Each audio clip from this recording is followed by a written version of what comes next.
সাধারণ ক্রেতার জন্য তেমন স্বস্তি আসেনি খুচরা বাজারে। নিত্য পণ্যের বেশিরভাগের দাম গত সপ্তাহের মতো রয়েছে। এরই মধ্যে কিছু পণ্যের দাম বেড়েছে।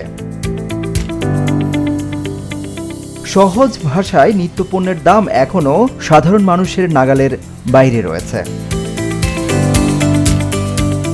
বাজার ঘুরে দেখা গেছে ব্রয়লার মুরগির প্রতি কেজি 170 থেকে 180 টাকা, লেয়ার মুরগি 310 টাকা, সোনালী মুরগি 280 টাকা, পাকিস্তানি মুরগি 320 ও দেশি মুরগি 600 টাকা কেজি বিক্রি হচ্ছে।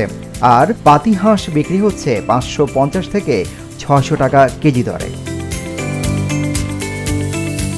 অন্যদিকে মাছের বাজারে তেমন কোনো পরিবর্তন দেখা যায়নি। বাজারে প্রতি কেজি রুই মাছ আকার ভেদে বিক্রি হচ্ছে 350 থেকে 450 টাকায়, কাতলা 400 থেকে 450 টাকা, শিং 500 থেকে 550 টাকা, চাষ করা মাগুর মাছ 500 টাকা, থাই কই 200 থেকে 250 টাকা, পাঙ্গাস 180 থেকে 200 টাকা ও তেলাপিয়া 150 থেকে 250 টাকা কেজি দরে বিক্রি হচ্ছে।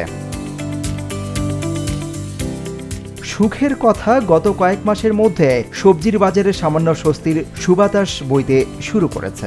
80 থেকে 100 টাকার মধ্যে যেসব সবজি বিক্রি হচ্ছিল তা এখন 50 থেকে 80 টাকায় পাওয়া যাচ্ছে।